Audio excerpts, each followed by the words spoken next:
बातों का सीजन क्या था कि हमारे मियाँ पूरा रात भर तंग कर देते। आवाज आ गुड़ गुड़ गुड़, अजीब और गरीब आवाज आ, खाते ऐसा समझते कि किसका पेट है कि समझ के जो है दर्द है। तो मेरे दोस्तों और अजीज और बुजुर्गों, खर्च की मुब्तला से बचिए, जिंदगी को सादगी से गुजारिए और ख्वाहिशात नफ्सी में मत पड़िए।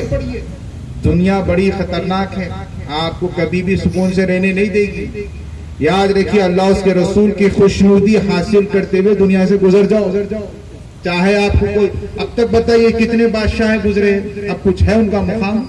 अब कुछ है? जायदादें खत्म हो गई है, दियोड़िया बिक गए हैं, उनके नाम लेने वाले भी नहीं है। बरसी में चंद लोग किराए के शर्मानियां पहन के आके ठहर रहे बरसी।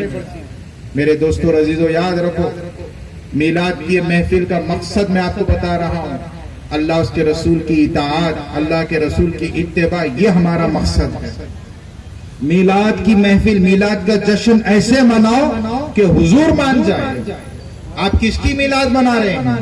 सरकार आलम सल्लल्लाहु अलैहि वसल्लम की इख्तिसार से अर्ज करता हूं, क्या कहें कि कुछ कहा नहीं जाता और बिन कहे भी रहा नहीं जाता। ऐसी ऐसी बातें याद आते जाती है, बोलते जाना दिल बोलता है।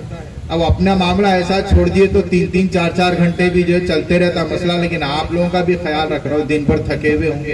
अब हमारे को तो आदत ही छूट गई, किसी दिन कहीं तकरीर नहीं है बोले तो तबीयत खराब हो जाती है, ऐसा दिखता क्या हो गया है कि मेरे को परेशानी। कोविड में क्या हालत था समझिए, कोई नहीं मिल रहा तो इन्हें में ठहर के शुरू हो जाना पड़ रहा था। क्या करिए फिर, सेहत का राज बोलते। मेरे दादा हजरत का मामला था, अल्लामा फाजिल का परदादा का 104 बुखार, मौलाना 104 बुखार है। बोले मियाँ रहा तो घर में कर लेते रहे, वहां जाके अल्लाह अल्लाह तो बोलता हूँ, उठा के बाद मरतबा उठाते। अच्छा, तबीयत इतनी खराब रहती थी, लोग आके दिल में ख्वाहिश रहती थी मौलाना तकरीर करते कि नहीं की, इतनी दूर से आए, चले जाना पड़ता होगा। आके जब बैठ के नहमदुहु व नुसल्ली अला रसूलिल करीम बोल के 3 घंटे तकरीर, दौरान खिताब कोई कमजोरी जाहिर नहीं। लोग बोलते थे क्या हालत की, असर मगरिब में हजरत को जो पट्टिया तक डाले हम सर पे। तो हजरत फरमाते थे मियाँ, इसमें जो कुदरती खुवत, रूहानी खुवत मिलती है ना, ये जलसा खत्म होते फिर कमजोर पड़ जाते। और अल्लाह को गवाह रखकर अल्लाह की इस नेमत को मैं आपके सामने बयान कर रहा हूँ, जिस दिन कहीं पर भी मेरी तकरीर रहने दीजिए, अल्हम्दुलिल्लाह बीमारी दूर हो जाती है। ये ज़ालिका फज़लुल्लाह युती मन यशा, ये कोई अपनी बड़ाई नहीं बयान कर रहा हूं मैं, ये वजह से बोल रहा हूं कि अल्लाह ने मुझ पर ये फजल किया है। और अल्लाह ने खुद हुक्म फरमाया, फ़अम्मा बिनिअमति रब्बिका फहद्दिस, अल्लाह ने तुमको जो नेमतें दी है लोगों के सामने बयान करो। एक ऐसा मौका है, आवाज ही बढ़ गई, 10 बज रही सुबह में, चीख रहा हूं, पुकार रहा हूं, आवाज ही नहीं निकल रही, थालियां मार मार के बात कर रहा हूं। और जुम्मे का दिन है और जाना है बालापुर की मस्जिद। अब मैं बोला अल्लाह क्या करूं, तकरीर का मामला, हाथ पैर में दर्द हो तो कैसा भी आगे बढ़ जाते थे। अब सामने माई की आवाज ही नहीं निकली तो तकरीर क्या करी। दिल में ख्याल आया जुमा तो पढ़ना ही चाहिए, जाके देखेंगे, अगर निकली आवाज तो करेंगे, नहीं तो इमाम साहब को इशारे से बोल देंगे, नमाज तो पढ़ी लेंगे। अल्लाह गवाह है इस बात पर। 12 बज के 5 मिनट कुछ हो रहे थे, माइक पे बैठा हैबत दिल में, क्या होता है कि नहमदुहु व नुसल्ली अला रसूलिल करीम बोलते आवाज कर। अल्लाह इस बात पर गवाह है, 55 मिनट तक तकरीर चलते रही। थोड़ा बीच में कर लेते रहा तो 2-3 लोग बोले क्या हुआ कि आवाज को जरा खरखरा रही बीचों में। जैसे 12:55 1:55 को खत्म हुई तकरीर, हाथ मिलाए, क्या मौलाना कैसे, अरे क्या हुआ पूछ रहे, अरे जब से आवाज आ रही थी ना, बोले खत्म होते फिर बैठ। मैंने दुआ की, अल्लाह मेरी नीयत अच्छी थी, तकरीर करना है सोचा था मैं, आपने मेरे को इजाजत दी। मेरे दोस्तों अजीज और बुजुर्गों, यहाँ पर आप बैठे हैं ना, आप सोच रहे नहीं आप पर अल्लाह का कितना बड़ा फजल है। आपके घर में सब खैरियत से है, इसलिए आप आए। 8 दिन पहले मेरी बच्ची दवाखाने में शरीक थी, मैं सोच रहा था ये जलसे आते कैसा जाऊं क्या जाऊं। जैसे ही जलसे का दिन है, डॉक्टर साहब बोले डिस्चार्ज, सेहतमंद है जाइए। मैंने कहा कि मियां तुम कहां से डिस्चार्ज करते मेरे को, अल्लाह फुर्सत दे दिया, जाओ तकरीर को। तो यहाँ पर महफिलों में बैठने की आदत डाल लीजिए। आप यहाँ बैठिए, अल्लाह आपके घर को सलामत रखे। वरना बोलिए इतनी देर बैठेंगे कोई, मैं भी अल्हम्दुलिल्लाह सुकून से बैठा हूँ। क्यों? बच्चे भी अच्छे हैं, माँ बाप भी अच्छे हैं, सब अजीज व खैर व आफियत से। तो चूंकि इरादा यहाँ का था, इसलिए अल्लाह सबको वहां पर खैरियत से। अल्लाह के रसूल ने क्या फरमाया है, ऐ मेरे साहबा, जब कभी तुम जन्नत के बागात से गुजरो तो कुछ उसमें से फल खा लिया करो, कुछ चर लिया करो। साहबा ने ताज्जुब से अर्ज किया, या रसूलल्लाह, दुनिया में कोई जन्नत के बागात है? आपने कहा कि जिक्र की महफिलें जन्नत के बागात है। सुभान अल्लाह। वो मशहूर हदीस बुखारी, मुस्लिम, तिरमिजी, अबू दाऊद, इब्ने माजा, नसाई, मुअत्ता इमाम मालिक, मिशकात और जितनी बड़ी कुतुब हदीस है, सब में आपको मिलेंगे। अल्लाह के रसूल ने फरमाया कि अल्लाह ने चंद ऐसे फरिश्तों को पैदा किया है जो जमीन में गश्त करते फिरते रहते कि कहीं उन्हें कोई दीनी महफिल मिल जाए, और जब कभी वो किसी अल्लाह उसके रसूल के जिक्र खैर की महफिल को पाते हैं, उसमें से एक फरिश्ता ऐलान करता है, ए फरिश्तों इधर आओ, यहाँ पर हमारे मतलब की चीज। उसके हुक्म पर तमाम फरिश्ते जमा हो जाते हैं और उस महफिल को घेर लेते हैं और तमाम महफिल के लोगों के लिए दुआए मगफिरत करते रहते, दुआए मगफिरत करते। जब महफिल खत्म होती है, लोग घरों को चले जाते हैं, ये फरिश्ते अल्लाह के हुजूर हाजिर होते हैं। अल्लाह ताला अल्लामुल गुयूब है, हर चीज से वाकिफ है। हमारे दिल में ख्यालात के पैदा होने से पहले अल्लाह के इल्म है कि इसके दिल में ये ख्याल पैदा होगा, इसके जहन में ये ख्याल पैदा होगा। अल्लाह इसके बावजूद फरिश्तों से पूछता है, फरिश्तों कहां से आ रहे हो? क्यों पूछता है? इनकी जुबान से हमारी तारीफ सुनना चाह रहा है। सुभान अल्लाह। फरिश्ते अर्ज करते, बारी ताला एक मकाम से गुजर रहे थे, वहां पर एक इज्तिमा था जिसमें तेरे और तेरे हबीब का जिक्र खैर हो रहा था। अब महफिल खत्म हुई, हम आपके पास हाजिर हो गए। अल्लाह खाली इतना नहीं पूछता है, फिर अल्लाह ये पूछता है, फरिश्तों ये तो बताओ कि वहां पर मेरे बंदे क्या चीज तलब कर रहे थे? अल्लाह को नहीं मालूम क्या कर रहे थे, फरिश्तों की जुबान से सुनना चाह रहा। क्यों? इन्होंने इतराज किया था ना, अल्लाह ऐसे इंसान को पैदा करेगा जो जमीन में जाएगा, फसाद मचाएगा, ये करेगा, वो करेगा। अब तुमने इतराज किया है ना, अब तुम तारीफ करना है कि तुम्हारे ही जुबान से तुम तारीफ करो। सुभान अल्लाह। कहते हैं कि परवरदिगार, वहां पर वो तेरी रिजा चाह रहे थे। अल्लाह पूछता है, फरिश्तों क्या उन्होंने मुझे देखा है? अर्ज करते कि बारी ताला उन्होंने तो आपको नहीं देखा है। अल्लाह फरमाता, अगर देख लेते तो क्या हाल होता? अर्ज करते, बारी ताला एक लम्हा भी जाये किए बगैर वो तेरी हम तो सना करते। सुभान अल्लाह। फिर अल्लाह पूछता है, फरिश्ते वो किस चीज से पनाह चाह रहे थे? अर्ज करते, बारी ताला वो तेरे गजब से, तेरी दोजख से पनाह चाह रहे थे। अल्लाह पूछता, क्या उन्होंने दोजख देखी है? अर्ज करते कि बारी ताला दोजख तो नहीं देखी है। फरमाता है, अगर वो देख लेते तो क्या हाल होता? अर्ज करते, बारी ताला एक लम्हा भी जाये किए बगैर तेरी इबादत कर। आज क्या है हमारा मामला? चबूतरों पे जिंदगी गुजर गई। अल्लाह ताला अच्छे घरा दिया। एक साहब से मैं वाकिफ हूँ, 4-5 मंजिला घरा, एक में कितने फ्लैट है, आधी जिंदगी रोड पे गुजर गई।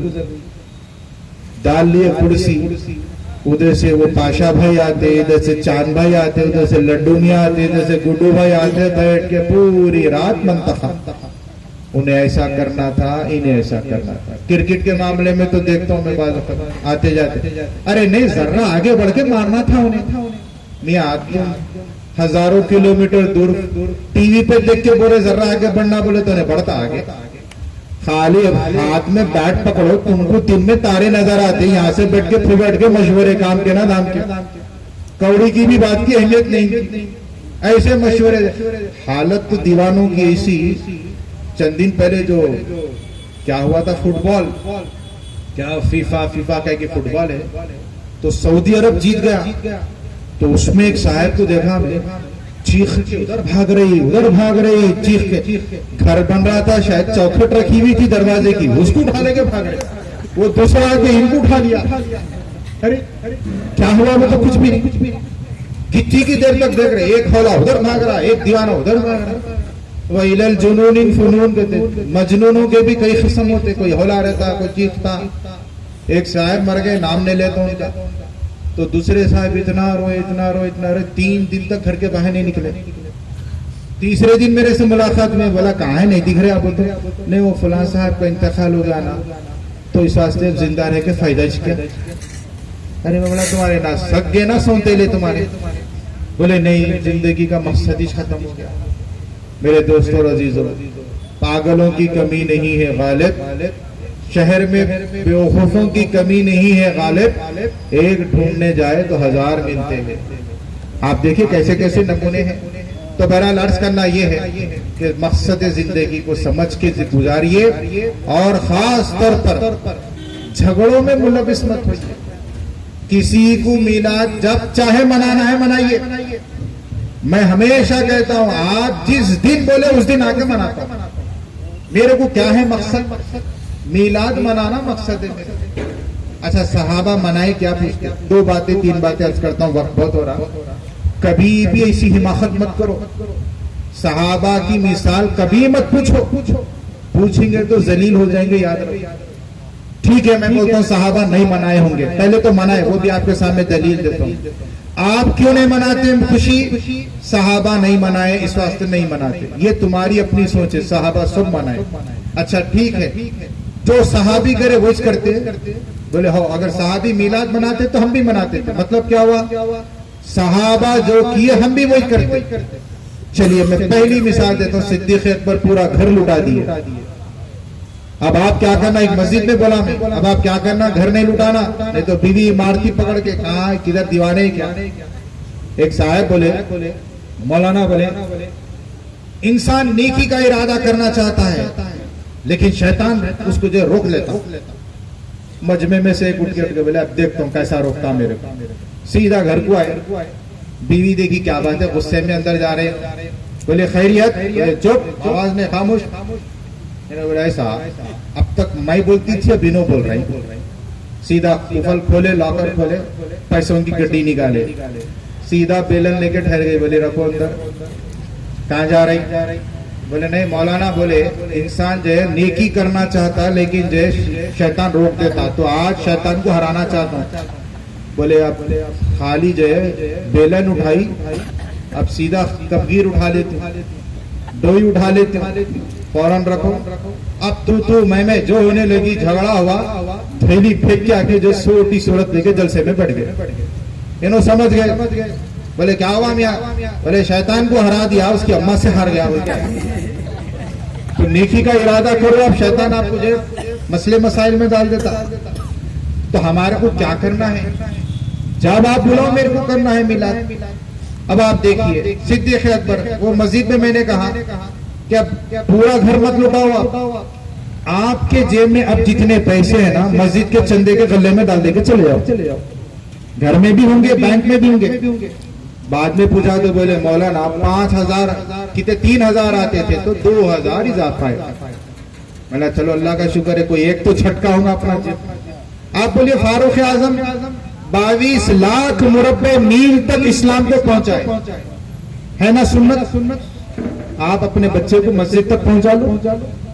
सहाबा करे से मिसाल सामने दे रहा हूं। उस्मान गनी रजी अल्लाह तआला अन्हु गज़वे तबुक के मौके पर एक दिरहम इतना कीमती था कि लोगों के पास कोई फुट्टी कौड़ी नहीं थी। अल्लाह के रसूल ने ऐलान फरमाया है जो दीन इस्लाम की खातिर अपनी दौलत को जो खर्च करे। हजरत उस्मान गनी उठ खड़े हुए अर्ज करते या रसूल अल्लाह 100 मुजाहिदीन की किफालत की जिम्मेदारी मैं लेता हूं। सुभान अल्लाह। अब देखिए सरकार तरगीब दे रहे हैं। आपने फरमाया उस्मान और बढ़ाओ तो तुम्हारे लिए बेहतर है। फरमाया 200 लोगों की मैं जमानत लेता हूं। कहा उस्मान और बढ़ाओ तुम्हारे लिए बेहतर है। कहा या रसूलल्लाह 300 लोगों की मुजाहिदीन की जिम्मेदारी मैं कबूल करता हूं। अल्लाह के रसूल इस कदर खुश हुए 40,000 दिरहम लाके हुजूर के खदमों पर रखी। उन अशरफियों को हुजूर अपने दस्ते मुबारक में लेकर आसमान की तरफ उछाले। मिंबर से उतरते हुए हुजूर ने फरमाया ऐ अल्लाह मैं उस्मान से खुश हूं, राजी हूं, तू भी राजी हो। सुभान अल्लाह। और फिर फरमाया उस्मान आज से जो चाहे कर लो, कोई गुनाह तुमको होने वाला नहीं। सुनते ही सजदे शुक्र में गिर गए। कहा परवरदिगार ये तेरा फजल है जो तूने मुझे कबूल फरमाया। सुभान अल्लाह। आप भी करके देखो। महफिल मिलाद है ना, सखावत करके दो, कौन रोकता? करिए, साहबा करे, हम भी करते। साहबा की मिसाल नहीं दे रहा हूं,